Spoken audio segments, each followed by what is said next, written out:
আজকে আমরা আলোচনা করব thyroid function test. Thyroid function test কখন করাবেন, কেন করাবেন। থাইরয়েড সাধারণত দু ধরনের হয়, একটা hypothyroidism and hyper thyroidism. Hypothyroidism কি? হাইপোথাইরয়েডিজম হলো যেটা আপনার টিএসএস প্রচুর পরিমাণে বেড়ে যাবে, 6, 7, 8 হয়ে গেছে টিএসএস, 10 হয়ে গেছে, কারো কারো আরও বেশি বেড়ে যায়, টিএসএস বেড়ে যাবে অ্যান্ড T3 T4 লো হয়ে যাবে, ওটা হচ্ছে হাইপোথাইরয়েডিজম। অ্যান্ড হাইপারথাইরয়েডিজম যেটা হলো টিএসএস লো হয়ে যাবে, টিএসএস 0.001, 002 লো হয়ে যাবে আর T3 T4 বেড়ে যাবে, সেটা হলো হাইপারথাইরয়েডিজম। থাইরয়েড টেস্ট কখন করবেন? যখন দেখবেন আপনার গলায় এখানে সয়েলিং হচ্ছে, কারণ এখানে আমাদের থাইরয়েড গ্রন্থি থাকে, গ্ল্যান্ড থাকে, এখানে যদি সয়েলিং হয়ে যায়। দ্বিতীয়ত আপনার শরীরে প্রচুর পরিমাণে সুস্তি আসছে, খুব ঘুম পাচ্ছে, মানে বিছানা থেকে উঠতে ইচ্ছা করছে না, আলসি পান খুব পরিমাণে।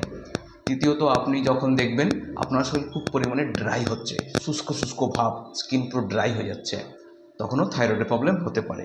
তৃতীয়ত আপনার যখন দেখবেন মেয়েদের ক্ষেত্রে ডেট আসার প্রবলেম হচ্ছে, ডেট কখনো আসছে কোনো মাসে আসছে না, তাহলেও আপনার থাইরয়েডের প্রবলেম হতে পারে। আর একটা কারণ হলো সেটা হচ্ছে মোটাপ্পা, আমাদের শরীরে প্রচুর পরিমাণে সোয়েলিং, বডিতে সোয়েলিং হচ্ছে, এখানে সোয়েলিং হচ্ছে, মুখ সোয়েলিং হচ্ছে, হাত পা ফুলে যাচ্ছে, তাহলেও আপনার থাইরয়েডের প্রবলেম হতে পারে। থাইরয়েড টেস্ট কখন করাবেন? থাইরয়েড টেস্ট করাবেন সকালে, খালি পেটে যদি পারেন ঠিক আছে, না হলে আপনি নর্মাল র্যান্ডমেও করাতে পারেন, কিন্তু প্রেগনেন্সির ক্ষেত্রে খালি পেটে টেস্ট করানো বেস্ট।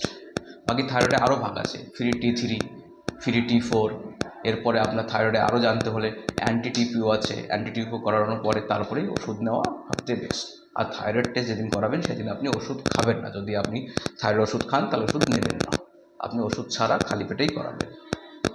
আর যদি ওষুধ নেন তাহলে রিপোর্টটা আপনার ঠিক আসবে না। বাকি থাইরয়েড টেস্ট আমার কাছে হয়ে যায়, আপনি আসুন আমার কাছে এসে করাতে পারেন, আমি কলকাতা থেকে করে দিই একদম কম রেটে।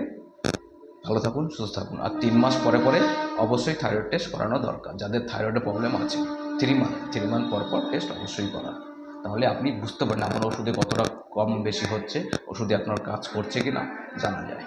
থ্যাংক ইউ সো মাচ, সুস্থ থাকুন, ভালো থাকুন।